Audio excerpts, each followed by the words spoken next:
It's really hard to keep up with everybody's names and who everybody is. I don't know what the fuck they're all I doing. don't know.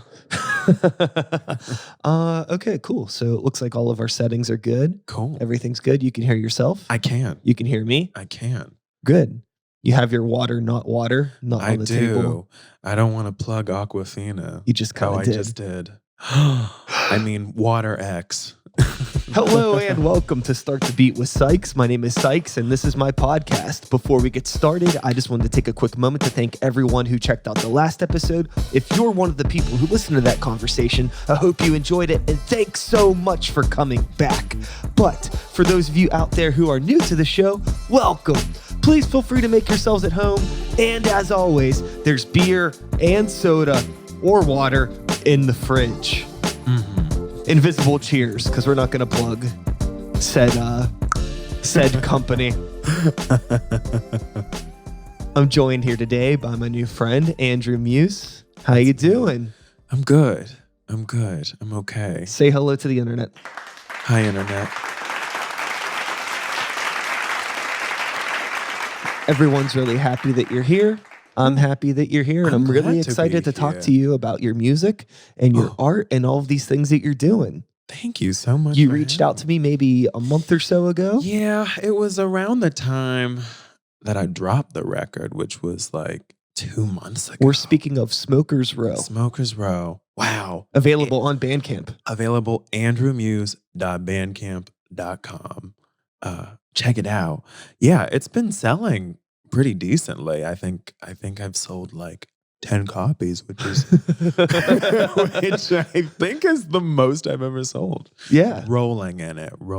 But yeah, Smokers Row. It is phenomenally weird. Yes. And I'm really excited to talk to you about the production and the songwriting and all of these things about it. So for those of you in the internet land out there watching us right now, why don't you, Andrew, tell the people what it is exactly that you do? Describe your art to the world. Absolutely. So I like to say that I am a singer first. So that's box one. Then a songwriter. And then a musician. And because I think those are the things I'm the best at in that order. So I sing. Well, what am I going to sing? I have to write something down. Okay. So I'm a songwriter. And then who's going to make it? Well, things are expensive these days. I'm not rolling in the dough. I know I said that I was. It wasn't true. So I have to play it all myself. So I'm kind of this person who does everything autodidact, trying to just kind of make it work. But I mean, I do have ideas. I do have feelings about, I want to talk about being queer. I think, queer musicians are really essential to the world. And I want to bring that out to the world, and my art is really focused on that. Yeah. Super cool. Yeah. I like the concept of just, I want to do something. Yeah. I don't know how to fucking do it, but I'll figure it out. I no idea what I'm doing. No fucking idea. I always tell people that if you want to do something, the only thing you really need, the most important thing, is the passion to do it. Yeah. And you'll figure it out from there. Listen, like, I'm no child prodigy. Like, you hear about these kids like, 5, I was, playing bass and drum. No. So what were you doing at 5 then? I don't remember much, but I know that my mom, she did sign me up for piano lessons. And, I remember going in there and the teacher was like, okay, this is what you have to do. And, you're seeing all the sheet music stuff. And I was like, no. I was not having it. And so, but I didn't know that you had to like study, and I didn't know that you had to be disciplined. So I was like, well, fuck it. I don't want to do that.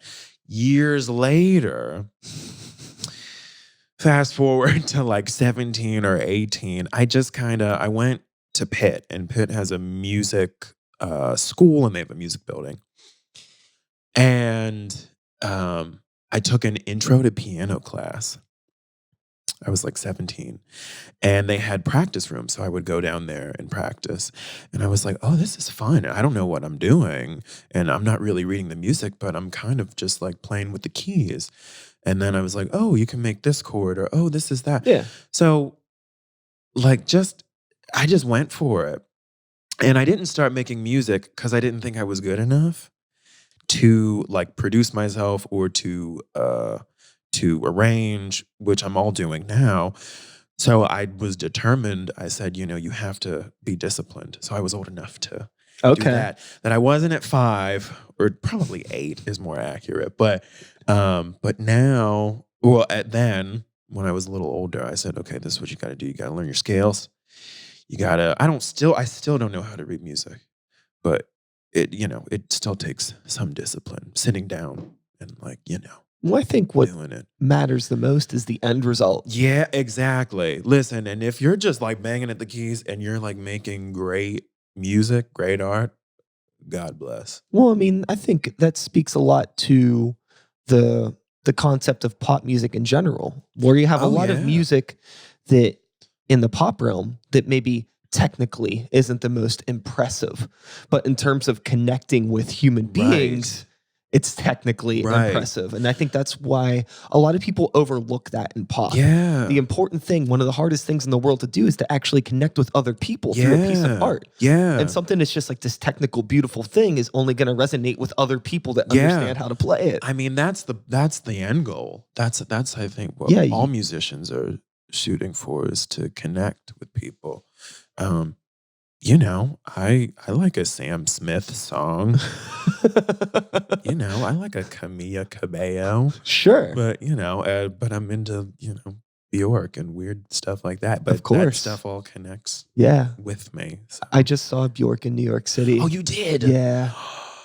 I hate you. It was my second time seeing her. Where did she play? So she played at the Shed. It's a new venue. Yes, yeah. Oh, yeah. Gorgeous building. Yeah. She was on tour for she only did a few dates. She wasn't like a world tour or anything. No, it was She's never done like it was like she has enough money and power where she did a month residency at this place where they do the shows every other 5 days, and they just get to keep their thing set up and rehearse. Yeah. She has enough money to fly down like an entire choir from Iceland. Do you know what I do? Do you know what I do? I haul my gear in my father's Chevy. And then I carry it on my back, and I'm breaking my back, and I just bang it on the stage, and then I play, and then I bring it back. One day I'll be able to just leave my shit somewhere. Oh yeah. But I bet that was a lovely concert. She's like my hero. She's the best. She's super, super awesome. So Bjork's an inspiration. Yeah. I wouldn't say necessarily on this record specifically, but in life. Fair enough. She's just, But I will say, though, goals. I would say, Bjork in her most recent, we'll say the past decade of Bjork musically, has been very experimental. Like you're holding your ear close to 2 crystals and the sound is just Bjork, right? Yeah. But in her earlier years, there was a lot of more like funk groove experimental stuff. And I think that Debut. Yeah. Yes. Oh, good connection. Yeah. Debut is a funky little record. People don't know that. It's very it's housey, obviously, and house is funk. Yes. Yeah. So, and I could definitely hear some of that in your music. Yeah. Oh, good. Good. Even I didn't know that. So what is some other stuff that's inspiring you to do what you're doing? Because it is very it does have that pop feel, art pop, but it also has this avant-garde, very just there's just a uniqueness to it that I think is really cool, just coming from an independent artist. Yeah, well, and it's so weird. I actually, when I was done with the record, I was like, where is this coming from? What sources am I pulling from? I kind of get in a fever state when I'm recording, and I just kind of just do it, and then it's done, and I'm like, how did I do that? But so for this record, I was inspired by a lot of funkadelic. Okay. George Clinton. Yeah. Bootsy Collins. And, they were weird as hell. Yeah. They still are. Oh, yeah. Like the Diaper Man, the spaceship. Can I'm you all about fucking it. imagine being alive in a time when that was happening? My mother went to the concert. And she's like, there was reefer everywhere. Reefer. Just a haze of reefer. And my mother went with me. And I think my grandma went. I think she actually did go with her. She was pretty cool. She was down with it. Yeah. But no, I mean, I was really inspired because I love Parliament because they're very avant-garde. Mm-hmm. Just like insane musicianship. They have like nursery rhymes and like weird rhymes, kind of like almost a prelude to hip hop in a way. They almost have their Kinda own like language. metered. Yeah. Oh, it's like they live in their own universe. Their own like their own little universe, their own little backstory, their own kind of story that they play out through every album, like dedicatedly so. I'm just if anyone should have had a 70s like Saturday morning cartoon, it should have been Parliament Funkadelic. The Jacksons, please. No. No. George Clinton. Kickstarter that shit right now. I'm ready. But they were really inspiring on the record because I mean they're so avant-garde. Yeah. Like I want everyone to go out and listen to like Standing on the Verge of Getting It On. Like I think you'll get the music more if you listen to that. And like I just love that. But also I was very inspired by like Nina Hagen, who's like this weird art rock German. Because I think on what is the song called? I don't even remember my songs. Funker. That's what it's called. Number 2, Funker. I think I do like this German thing. I'm like Schwarz and Spanz. Yeah, you do. Which that's Nina Hagen, and I think I'm not. I took German in college for like 2 years, or like a year and a half. But Schwarz and Schwanzen means black dick, basically.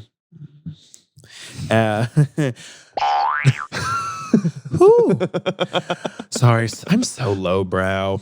But I love like she, and she's kind of like Susie in the Banshees. Yeah. They have the same look, actually. Yeah. Kind of like that very dark eye makeup, very weird. But just and so many things. I think. There's just like it's really cool to just hear something that is undeniably you. Yeah. And that was what really drew me into the music as soon as I heard it. I mean, there's me in there. There's me in the mix. And I think definitely, being a musician is all about taking your influences and applying them to yourself. Yeah, I was listening to it and I remember like that track came on with the German stuff and I was like, what the fuck? Hell yeah. Oh boy. Sign me up. Like I am like so into this right now because in a time that we're living in 2019, you have a lot of people that, for lack of a better word, are just trying to ride somebody else's wave. A lot of people are neglecting the fact that we're all individuals and that's what makes us unique and great. Yeah. Everybody's just trying to be, the next this or that. Yeah. There's not, I mean, it's one thing. Everybody's influenced by something. But at the end of the day, your art should be a representation of yourself. Exactly. It shouldn't just be like a karaoke. Right. No one wants to see, like, I'm very inspired by, like Prince, right? Okay, yeah. But I think Prince inspires all musicians. But you can't do what Prince did. One, because I find it physically impossible. Yeah. Okay. Number 1. And number 2, it's been done. We got to move on. What's the point? Kate Bush is a great example. I would love to make like a perfect like Hounds of Love record. Yeah. That'd be lovely. just stealing her ideas. Run up that hill the whole time. You'd be running up that hill. Yeah. You can't do it. No. It's impossible. Yeah. Or like The Dreaming or whatever. Yeah, like those are such perfect records to me. And it's like, and I listen to them constantly. So they're kind of in my DNA, right? But you can't remake that. So how do you apply that to yourself? How do you apply that to what you want to talk about, right? You just take those elements of those things, you learn from them, and then you just what can you learn from it? Yeah. I was just gonna say that.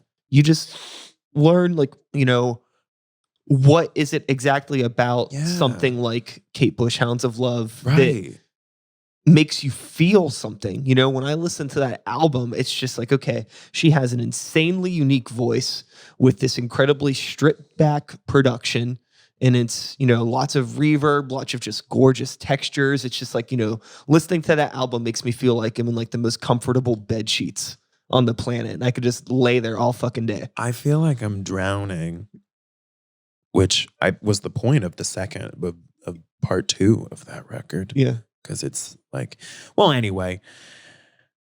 So it's like, when so you take those things and you think, maybe when I'm making a song now, it's like, okay, I don't want to make something that sounds like Kate Bush, but I want to make something maybe where it's like, okay, this layer reminds me of those sheets the same way, and think about writing music in a different way. Exactly. And also, I'm a creator. So, I am creating this stuff from like, the basics.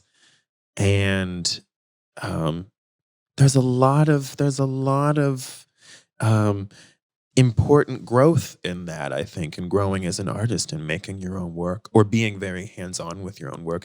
So then at that point, it's undeniably yours, right? When you're like hands-on with it, right? Yeah, I always encourage people to do as much of the process as they can, and it's have some hand in. It's very accessible work. now. I have no beef with people that I know, maybe hip hop artists that I know that collaborate with other producers and things like that. Absolutely. Collaboration's one thing; it makes sense. Music is beautiful in that way. Of course. But if you're somebody that just buys beats off strangers online and then you write, it's like that. It just seems so like empty and easy. Don't do that. Kids at home. I mean, I guess if you got to start somewhere. Well, right. But at the same time, if you have, there's enough people around that are making music and want to do stuff. But and then I like God bless folks who get like type beats. Like I'm all about it. If the record's hard, it's hard, right? But I look up to musicians, people who play instruments or produce. Those are just the people that I look up to. So that's what I want to do. Yeah, I feel like if you're, writing lyrics and things like that, you should have some fundamental understanding of what's going into the music. Yeah. And have that ability to like, well, I have this cool vocal melody and it would be great if this keyboard part could be different to match the vocal melody. You should be able to explain how you need that to be different so you can make the song the best. Yeah. Yeah. Yeah. And I think that if you're somebody that really cares, you're super passionate about what you're doing, that's not even a thought. It's just something that happens like over the evolution of time. Yeah. And I don't work well with others either. Oh, really? At least I don't think I would production-wise. Okay. Do you find yourself to be a bit of a control freak? Recluse. Oh. A control freak? Or let's start with recluse. Okay. All right. Because I'm a total control freak. But I could also see the recluse thing too. Recluse, sometimes. Control freak, yes. Definitely. Okay. Definitely. Yeah. And just because we'll just say I work best with myself. Yeah. We won't say I know what I want. You're not a control freak. You're just passionate. Exactly. I know what I want. Yeah. And like when you're working with other people, they're like, oh, well, what if we did this? And it's like, no. No, we're not going to do that. Yeah. Now, it's different. With recorded music, it's like, no, we're not doing that. At least for me. But in kind of a band environment, and I'm not in a band, but I think or when you're collaborating with other musicians, I think collaboration is great. And like, oh, okay, let's try that. Let's see if that works. And then, but like, I need to present it. I need to put the finished product out there myself. Now, maybe in the future, I mean, I'm not opposed to collaboration. I think collaboration is great. I think artists thrive under collaboration in a certain way, circumstances. Yeah, in a way with like your art, it's almost like someone telling you like what you should or shouldn't wear. And no, yeah. Like I said, if it's hard, it's hard. Like do it. Like if it sounds good. But also, I think like this is a perfect example. I would like post my like a song bite, or like even my last album for Smokers Row. I had an album before Smokers Row called Ambition, and I would put up songs on Craigslist like musicians, and I would be like, any musicians want to like work on my new record? Like, let's collaborate. Okay. Like, does anyone have a studio I can work at? And no responses. I don't think people get it yet. So maybe I just not. haven't had the chance, at least in Pittsburgh, to collaborate. Yeah. So, you know, I'm like, well, all right, I'll do it myself, I guess. Well, I think you did a really good job. No, thank so you. I wouldn't sweat it too fucking much. Phew. I think it sounds really good. Thank you so much. Coming from somebody that is, you know, I got my start in doing music, doing solo music, and now I have a band that I play with, and it took a long time to find people that I could trust. Right, exactly. And even then, I'm so open to being in a band. Even like, then, I'm very open. It was like I get people that I could trust, and I still find myself being like very defensive when they bring ideas to the table. But then I have to remind myself, well, you trust these people, you should listen to their ideas. But I still really struggle with it. Yeah. Because it's my vision and my fucking thing. What is the name of your band? Sykes and the New Violence. Nice. So yeah, it is. Bandcamp? Yeah, we have a Bandcamp, Spotify, Apple, I gotta check that out. All that stuff. Ooh, I gotta check that out. Yeah, please do. Do you guys all write? So I write the majority of the stuff. Okay. And then they come in. So I have a guitar player, a bass player, and a female singer to bring in the sex. Ah. So I'm an MC. I make all the beats. Then I have a guitar player and a bass player that come in and add stuff. And then I have a singer that does all my she does all my hype stuff plus like melodies underneath me. I'm trying to bring the sex myself. Yeah. But just like with me. Go on. You know, I'm trying to be like the hot girl. Yeah. Well, I mean, it's, you know, I don't have much of a like, I mean, even if I did sing, it wouldn't sound like hot. Like, you know what I mean? I'm just some dude. I need that. You know? Sex appeal. Yeah, I need some good soulful female vocals. It just sounds really good. And it's like the edge of it with like, you know, my little gruffy voice and her pretty voice and like the hard guitar, but like the smooth bass and the keys. It's a good like mixture of everything that I like. Because much like you, I'm pulling my influence from all over the place as well. And you know, at the end result, it's something that doesn't really sound like anything. Yeah. But it's really cool, you know? But you're writing that stuff and you're like bringing it to them and like it's just a reflection of me. On it. Yeah. Oh, that's great. So that's why great. I think I really resonate and understand where you're coming from and other artists whenever I engage with their work. And it just seems so undeniably them. Yeah. Versus like somebody that I could tell is just like, you know, oh, who the fuck is this dollar store Drake? You know, like I don't dollar store Drake. Trademark that. There's so many. Yeah. But yeah, no, I mean, like I said, I make my music, so it can't be it has to be mine. It just has to be. With performing live, the stuff that you do, what is your setup like? Oh, that's it depends. So, and I've slowly learned this over the course of just like performing in basements. That's why you have to play. What you have figure it out, right? Exactly. Look at the venue, okay, and like what the setup's gonna be. If it's small, like like I played in a basement literally once. Sure. And there was a washing machine in the back. And it was like it was somebody. It was no. Where was it? It was at Three Pigs. Okay. In Lawrenceville. Yeah. And I'm coming there like I'm going to be playing in like this grand, beautiful vintage store. I'm gonna have vintage gowns next to me. Mannequins will be at my disposal. No. We went down this. I had my like 81 keyboard, E81 keyboard. Uh-huh. I'm like, hey guys, I'm ready. And I did that show with my friend Olivia Kessler. And we're like, hey, we're ready. And then my friend Eric, who plays cello with me, actually out now, he was like, oh yeah. And I think that was the first time I actually met him. Wow. But he was like, yeah, so it's downstairs. And then I just peering down the stairs. It was like tunnel vision. I'm like, oh God. And so I'm just like hunchbacking. Okay. This like 81. Never again. I didn't ask where will we be playing downstairs? You gotta know the venue. Was this your introduction to kind of like the world of Pittsburgh DIY shows? Basically. Gotcha. I've got big dreams. I'm like, I rented a rehearsal space, which I don't have anymore. And I was like, I'm going to be choreographing and dancing. No.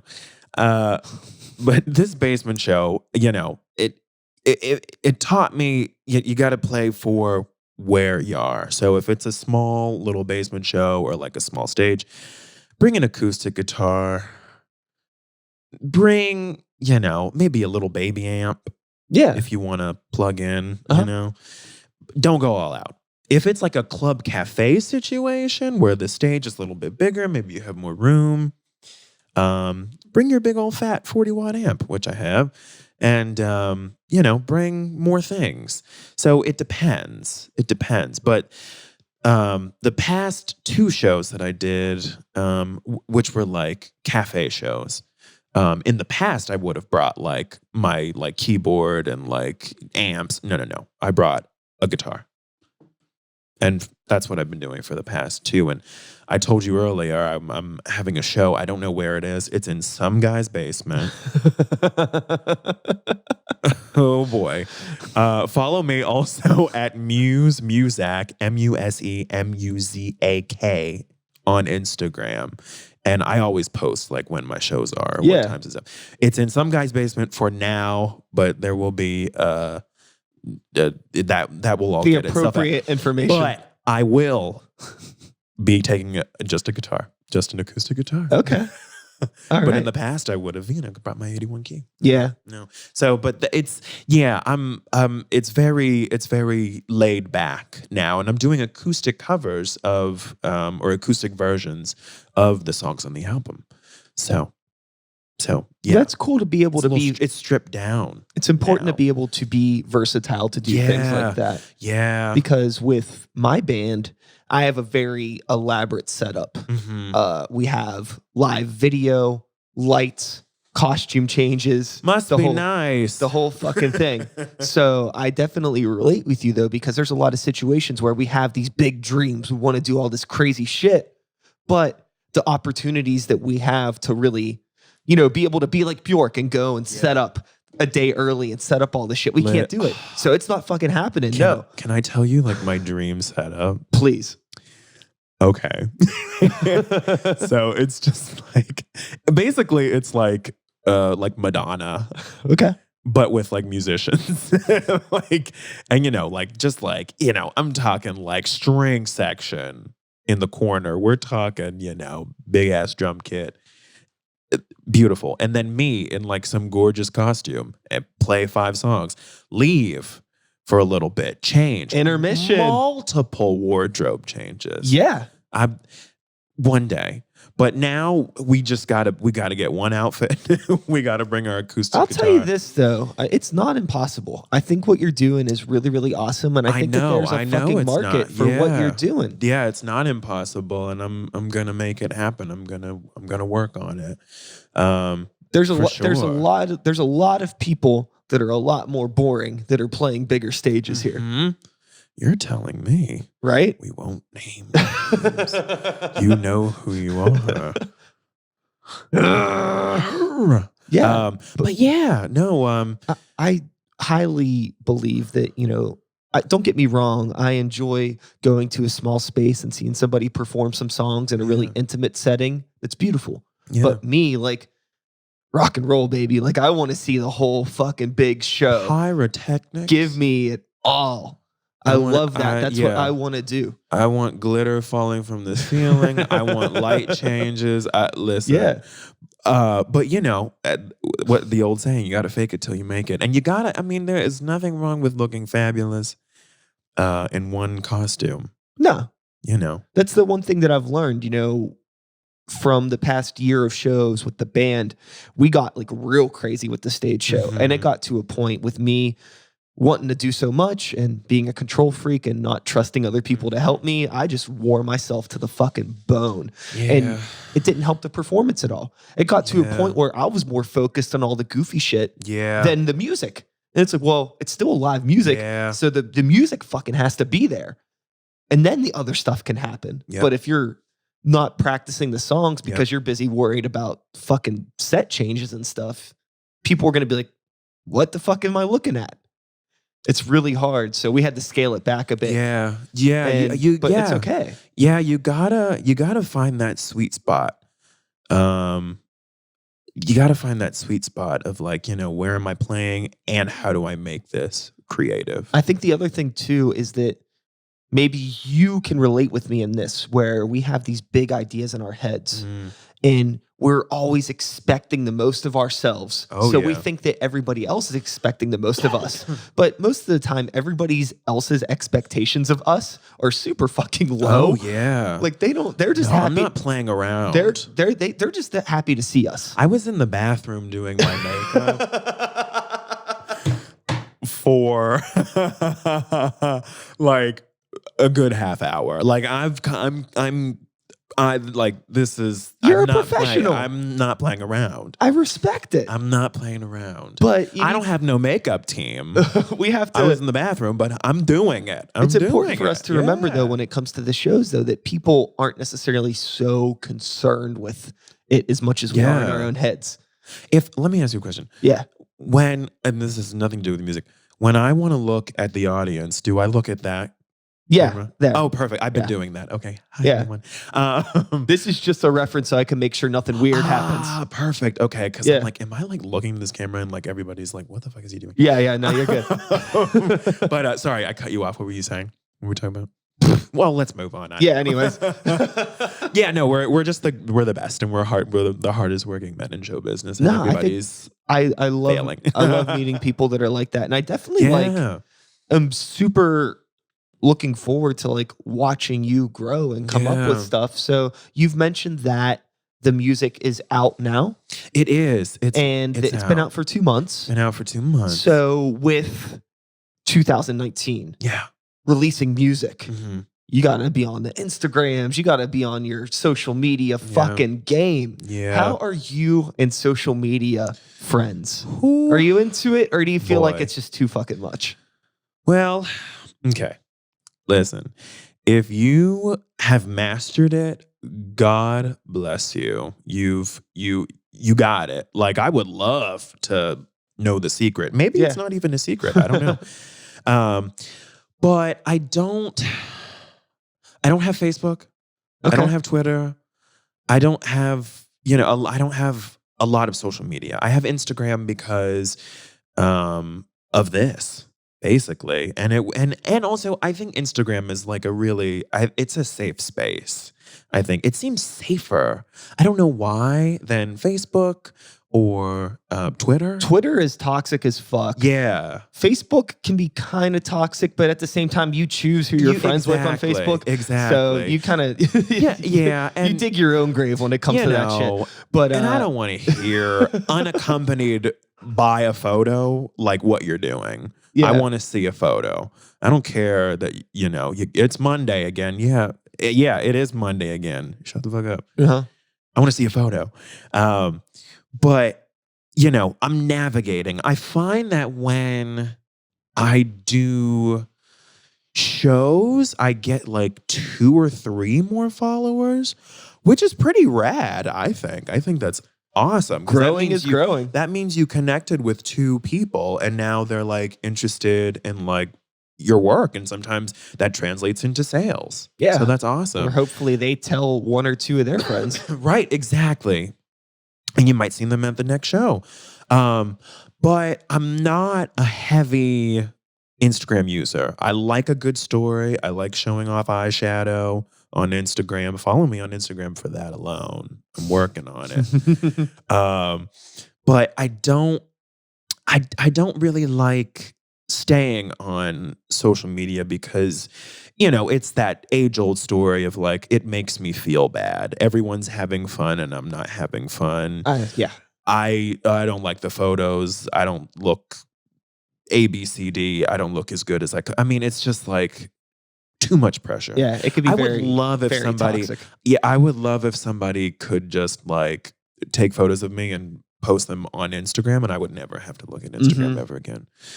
We would have never met if not for Instagram. That's very, very true. But besides that, everyone is awful. Instagram's terrible.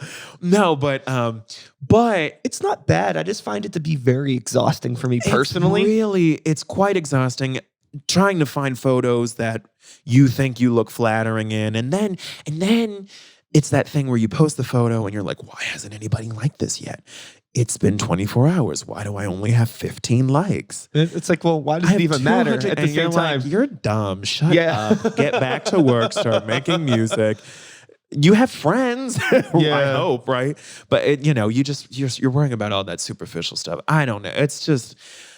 It's not for me. And it's not something that I desperately want either. I think some people are like, why don't I have all these followers? It's not necessarily something that I want. I think followers for me correlate my music is getting across. Or people are liking my music. That would be awesome to have tons of followers for that reason. But, it's a necessary evil.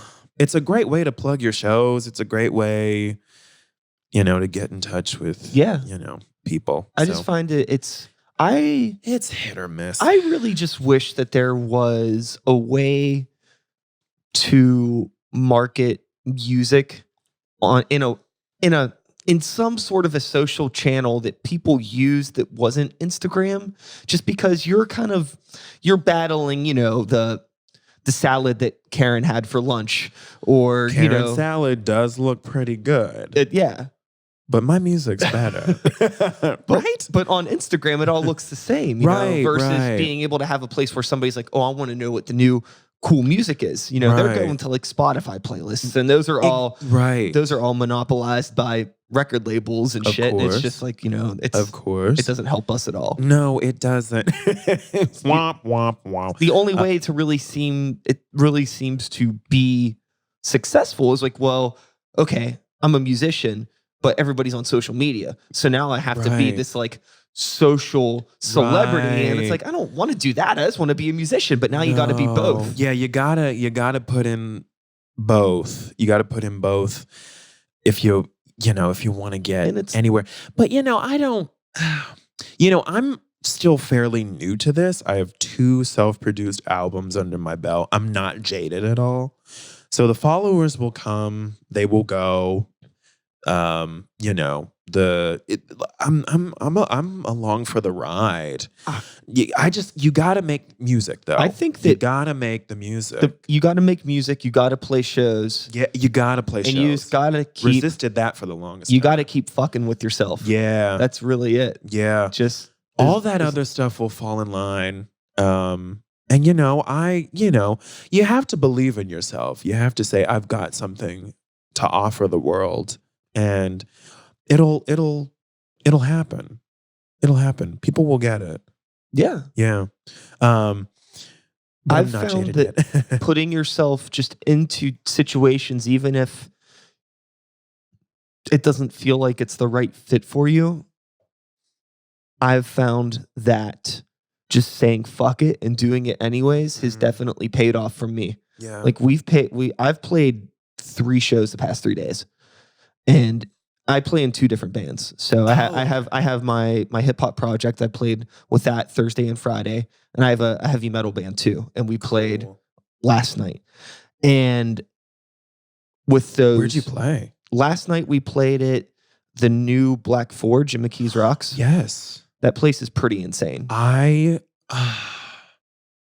never been there, but I've heard it's a great venue. I'd love to play there. Yeah. It's an awesome spot. Yeah. Yeah, it's really spooky. Yeah, and they're big spooky. and scary and sounds good. Yeah. It's a lot of fun. And that was yesterday? That was yesterday. And then Friday we played at Roboto. Wow. I've never played Mr. Roboto. I like, oh God. Should I talk about Mr. Roboto? Absolutely. I'm talking about Mr. Roboto. Yeah. So it's like they have that thing where it's like you pick the promoter that you want to send your shit to. Do you know what I'm talking about? Or did they ask you? Yeah, I got asked to play. Oh, well, well then. But on their page, it's like send the music to like whomever fits your genre the best. And I'm like, I don't know. So I sent it to like everyone. I don't know. The country western department. I don't know. And I haven't heard back from them. Okay. But it's a great space. I love seeing shows there. I know a ton of the people at the Roboto place. Hook it. I feel like a large majority of the people that work at Roboto now have been on this show at one point in time or another. So yeah. They're good people. Andrew's a good human being. No, I definitely want to see you play some more shows. I'm probably going to try to get some shows with you for sure. I just think there's an energy here that I'm rocking with it. Oh, absolutely. And I'm always, obviously the whole reason why I even take time out of my life to even do this is just because of people like you that just are trying to figure this out, have this energy, and are just, they're looking for solutions, answers to problems, But, in the meantime, you're just doing it. You're just emailing random people on the internet waiting for answers. You're just by the computer. Wait, did you play at Mr. Roboto twice in a row? No, I played at Howlers on Thursday. Oh, awesome. Cool. Yeah. Or do you live in Bloomfield? I live right up the street from here. Points? Oh, right. Yeah, we talked about that. Yeah. Yeah. That's how you got here so fast. Cool. Nice. Yeah. Yes. Yeah. What part of town are you in? I live in Bloomfield. Cool. So Howlers is right up. Mr. Roboto is like right down the street. Yeah. Howlers is a cool place to play. Bloomfield's space. a cool place to play. It's just interesting though with the type of music that you're doing. It's just like it's a very small niche. Yeah. So sorry to interrupt, but it's very hard to reproduce live by yourself. You know what I mean? And here's another thing about me. I'm not very technically gifted in the science of live performance. Like, like the mic setups and the like sampling live. Like, I don't know how to do that stuff. I would Do you want to know? Do you? What I do? Well, then we have to talk. Yeah. Yeah, no. Okay. Well, then I found finally, because I'm like, I don't know what, because what I do, if I want like, it would be an exact copy of the record. I would just like go into Bandcamp, or not Bandcamp, GarageBand, and then like, download it onto my computer and then get it on my phone and then hit play at the venue, and then, through a PA, like the song would be playing. You could do that. Which is what I do. Yeah. But I'm like, I kind of want like a more live feel, It tends to feel a little bit too much like karaoke. Exactly. I want but more of a live at the same time feel. Talking about there's a thing with compromise. And while it might feel weird to you, to the viewer, it's not going to feel that weird to them. That's true. But so you need to figure out if you can find a way to be comfortable and look comfortable enough to perform those songs. Absolutely. And I've done it before. Yeah. And I think, like Roboto would be a sweet space to do that, I think. They've got a nice little, but yeah, I did that at Club Cafe. I've done it at, I was like, what's that place in Lawrenceville? There's like a million, Kativo. Okay. I performed at Kativo with a backing track. There's a video of me out there somewhere. Guys, please don't find it. It's so rough. Don't tell him about the story it. Why'd you tell him about it? The costume that I had, I ordered on eBay. I ordered like everything, all my costumes on eBay. And and they were like these like sports leggings, like sports underwear, really. They showed off a lot. All right. And I was like, this is perfect. Because I didn't want to go to Capezio and like because tights are like $30 at Capezio or whatever. I'm not familiar with Capezio. Yeah. Oh, I will brief you later. But, and I was like, well, these are like $10 on eBay. They're fine. They were like, the only way I can compare it is like the founding fathers had those like short breeches. They were like short breeches that showed off like your junk. Oh, okay. And I had on like like a furry like vest. I'm learning. I'm learning. The video's out there. So it's probably on my Instagram, actually. Check it out for a laugh. Okay. Check it out for a laugh. Oh God, what were we talking about? Just performing live in different venues and backing tracks. But I did that show to a backing track and it went over lovely. It was great. And then like I did like a little live number with like a keyboard.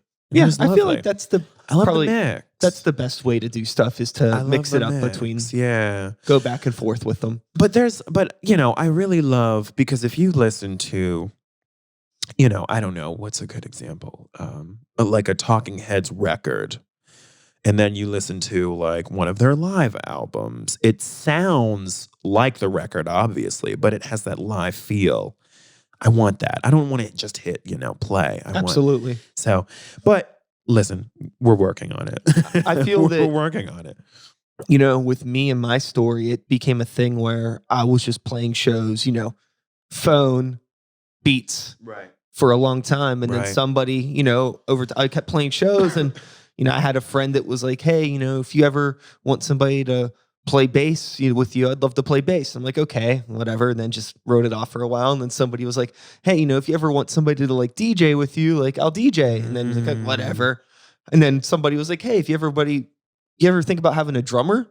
And then I was like, oh, a drummer would be tight. And then I'm like, well, if I have a drummer, I would need a bass player. And I'm like, oh, wait, so-and-so told me about that, So then I hit him up and then all of a sudden I had a band. Yeah. It's just about meeting people. Yeah. And actually talking to people when you're at shows too. That's something that's really important. That is so important. A lot of times, like you'll get these people that you get all of these strangers in a room that are playing a show together and none of them even say hi to each other. Yeah. I mean, I get it. I'm an introvert. It's insane. But there's like a warning sign on your thing. Is that okay? Do you see that? Yeah. Thank you. Oh, good. Okay. We're good. Woo. Yeah. I was like, has this not been recorded? Yeah, no. So this is only the backup recording. Oh, sweet. The audio goes straight onto here. I told you guys, I there. don't know anything about live anything. Yeah. I record that. That was just the SD card, which will most likely run out before actually, no, it doesn't matter. Ooh, the computer's going anyways. We'll be fine. Yay. That's why you do backups. Backups of backups. Whoa. Backups. Good eye, though. Oh, yeah. You're just always waiting for some warning sign to pop up perpetually. It's that eye. It's a silver eye. With Andrew Muse and live shows, you're playing shows, you got an album out now. Do you find yourself still writing continually? Oh, yeah. Always writing. Always creating. It never stops. It never stops. And, typically it's not necessarily like, okay, I have to get up and write today, right? It's like if you're, fucking around on the keyboard, you're like, oh, that's nice. And you write words to it. That's a song. It might not be a song that works out or a song that you use or something that you put like in the graveyard. I have a folder on my Mac called The Graveyard. Ooh. That's where all the banished songs that will maybe never see the light of day go. But you don't want to get rid of them. Yeah. But it's like, we'll revisit that later. Just send them to the graveyard for a little bit. But it's the creative process. Yeah. It's sussing out what works. It's sussing out what doesn't. But it's constant. I'm always writing Same. I find stuff. that instead of trying to like just endlessly scroll through Instagram or whatever, Yeah. I'm always just scrolling through synth sounds and just Yeah. like trying to find weird little things and just fuck around. And I listen to music so much that I'm constantly inspired to do different things. Like I think, like I was doing, what was a Skip James record. He's a blues artist. And I was like, oh, I gotta do something like this. I'm constantly inspired by music, and so I'm always plotting ways of how to incorporate things, and I'm always writing, and I wake up with melodies in my head, or I wake up with Totally. lyrics, or yeah. So yeah. outside Always. of music, Mm. do you find anything else like that you would consider yourself super creative at? I imagine I feel like maybe some form of like fashion, perhaps. I find that that's probably a big part of your persona and what you're trying to do with the music and visual things. No. No, so okay, let's get the things that I'm bad at out of the Okay. way, shall we? All right, fair enough. Yeah. Drawing, like art. I'm very bad at. I can appreciate art. There's beautiful artwork behind you, the T-Rex Thanks. Mona Lisa. She's gorgeous. She's flawless. I'm gonna wear that at a show one day. That's a good paint myself Elphaba like green. I'm not much of a writer. I write music, but I'm not much of a novelist or Sure. a short story or a poet. A poet in my own way, I guess, but I'm not a very good dancer. I think I can cut a rug in the club and fake it, but when I'm on the stage, I'm okay. I can bust a little move, but I'm no Sure. Baryshnikov. Well, dancing in a club, like in a congested area around a lot of You've got- motherfuckers, that's, yeah. You're just like, But you're on a stage by but when yourself, you're, all eyes what on are you. you gonna do? Yeah. yeah. Come on, show us what you got. Yeah. But you say fashion. I am pretty into fashion. I started off as a kid. I started off as like an athleisure kid who would just wear like Fat Farm sweatsuits and stuff that my mom bought me at Burlington Coat Factory. Hell yeah. And I think before that, I was like the Sean John kid. And Okay. that Sounds about right. I was so gay as a kid. And I was like, yeah. And it's like, what are you doing? It's like, you're such a joke. What are you doing? Well, being a But it's kid is just awesome. I weird in know. general. You're really finding yourself. Like I'm still finding myself, but it's like you are in the wilderness. I was in the wilderness, but then, and I got to college, University of Pittsburgh, and I wore like a lanyard with my ID in it. And I like to say, I don't know if this actually happened, but I took a look in the mirror and was like, what the fuck are you doing with your life? Get your shit together. I ordered GQ. I subscribed to GQ like the next day, and the rest is history. Huh. And I think GQ is really good for like basic fashion. Kind of like Queer Eye is good for like hopeless people. Like people who don't know shit. Like, I didn't know that my jeans should be this length. Like, oh, come on. Okay. But that was me. Like, it's good for basics. Then once I felt that I had a very strong wardrobe, I started to get bored with it. I was like, well, so what can I do? So I started, and performing has really helped me do this, but I started incorporating women's clothes, like women's blouses or earrings or, or adding color. It's been a slow progression, but fashion is always kind of something that I've always admired. Yeah. I love people with a good fashion sense. And I love, I mean, we were talking about Bjork. I love outrageous things as well. I think I was a Gaga kid, back in 08, 09, 2010 in high school. And, she was great. I mean, she was people were weird before her, like Nina Hagen, right? But it's like, that was the weird of your generation. Exactly. That was our generation's like, whoa, yeah, you can do that, right? I love the outrageousness, but I also love just people who are simple and put together too. But yeah, I think with my stage shows, I've done shows with folks who wear, and I'm sorry if you've done this, but who wear beanies on stage. Oh, once upon a time, sure. And like, no. Yeah. No. I need my hair blow dried. I need my nails painted. I need makeup. I need coverage. Like, yeah, I want to perform. Yeah, I want to. Yeah, I mean, I want to be different than what I am when I'm walking the street, when I'm going to work. I didn't wear this to work. I came straight from work, but I wasn't wearing this. I do get a little nitpicky about what people wear on stage now, for sure, because it visually looks better. Yes, when you're more interesting. Absolutely, and I think that I feel that you could wear whatever the fuck you want on stage. Absolutely, I feel like you could even get away with wearing a beanie on stage, but it needs to be appropriate. Let's say like you're some hippie jam band or some shit like that, and you got a bunch of guys that all look the same. You know what I mean? You got a bunch of people that all just look like they've been smoking weed for the past 12 years. Relatable. That are all just like, just like chilling and jamming. That's okay. This looks right. And honey, if you can play, baby, wear whatever you want. But I think that there needs to be a cohesive look across the stage with everybody. Exactly. And that's where a lot of bands fuck up. Because you'll have one or two people that look real good and then a couple people that look like scrubs. And it's either you all need to be scrubs or you all need to look good. And the music and the fashion need to correlate as well. Yes. Also, I think, if you're a jam band and you're like just ripping it up. In like suits, you'd be like, what the fuck is this? You're like, well, that might be actually interesting. Now, hold on. Now, wait a minute. You're onto something. Yeah.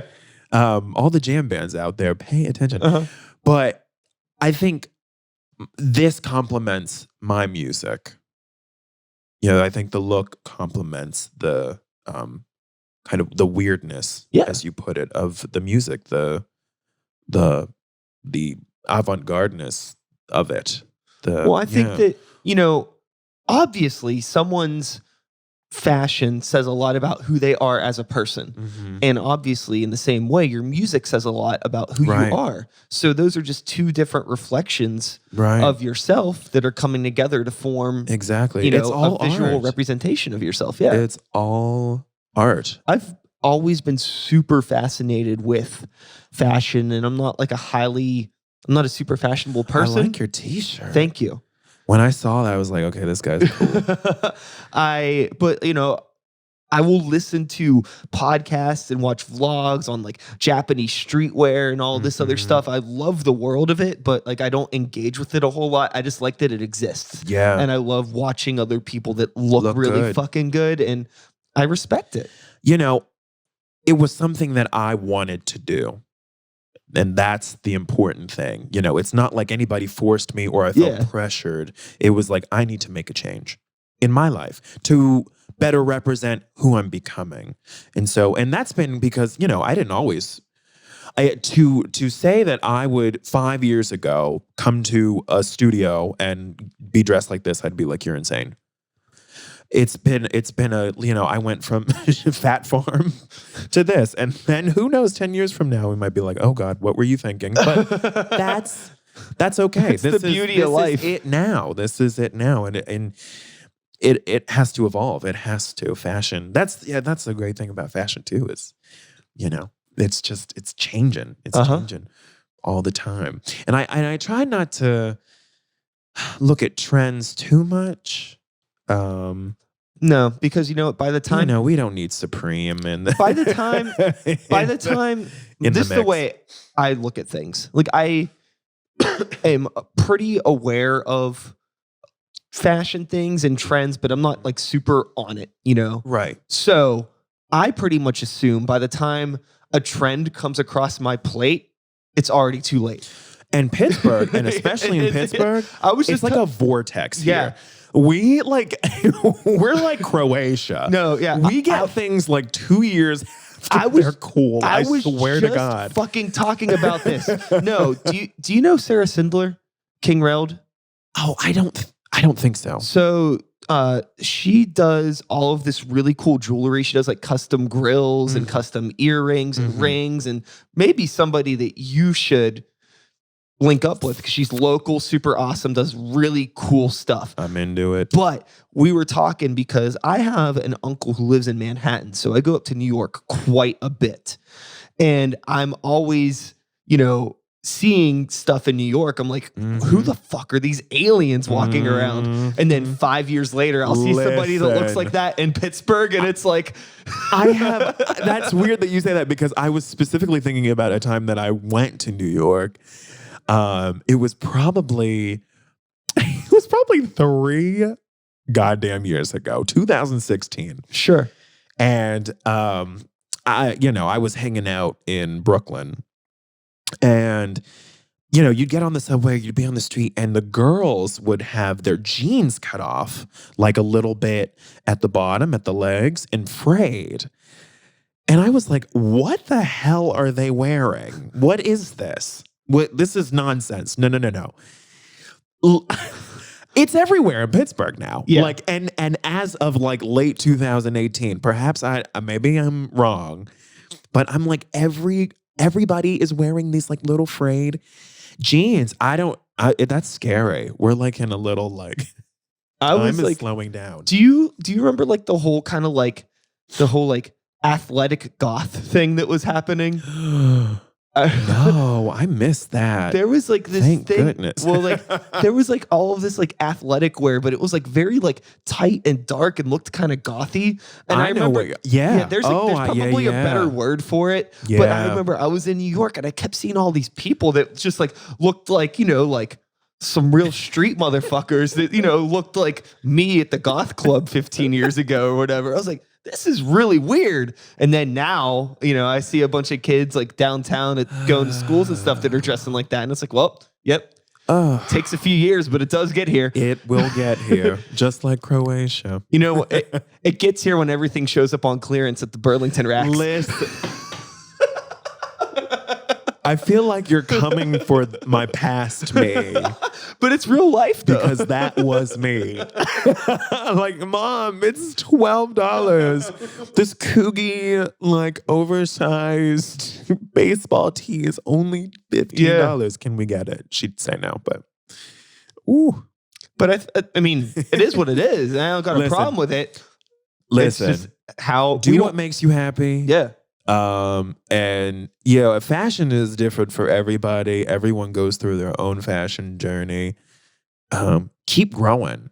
But I love people who love fashion. And who know a lot about fashion more than me and teach me about fashion. Yeah. Mm-hmm. Yeah, it's great. Definitely. So wrapping things up here, we have hit our hour, and I want to thank you for being on the show. Hour? It's been an hour. Oh my God, time flew. Yeah. Wow. It does fly. Oh, I'd love to come back again. Yeah, definitely. I mean, we're going to be chatting a good bit outside of this because I want to help you out with everything that you're doing. Absolutely. I'm super interested in it. Definitely. AndrewMuse.bandcamp.com. Smokers Row. Check out that fucking record. And it's a lot of fun. That and Muzak, MUZAK. It's my Instagram handle. And in 2 weeks I'll be playing in some guy's basement. Probably. Well, you said this is coming out like 2 weeks from now, right? This is coming out on the internet September 23rd. Listen, that's like perfect timing. The show is on the 24th. The 24th. Tomorrow, he's playing a show. And on the 24th, this motherfucker's going to Disney World for a week. Are you really? I am. Oh my God. From the whole last week of September. I'm out of here, bitches. Yeah, I'll be in a basement. I'll be with the mouse. I'll be with some mice too. Oh boy. Ooh. And that is all, folks. Thank you so much for listening. Andrew Muse, thank you for being here. Thank you guys it's a so pleasure much. meeting Thank you so much. I'll be back again next time with another episode. Even though I am currently in Disney, I have pre-recorded episodes, so something will be going up. I may be even doing some live reporting from down there, you know what I mean? Maybe there'll be an episode to Start the Beat with Snow White or one of the dwarves. Oh, I know what Snow White is code for. And we'll see fine. We'll see what happens. We'll see what happens. So yeah, that's it. My name is Sykes. Start the Beat 2019. Whoop woo! Thanks for listening, and we are done. Cool. That's nice. So fade.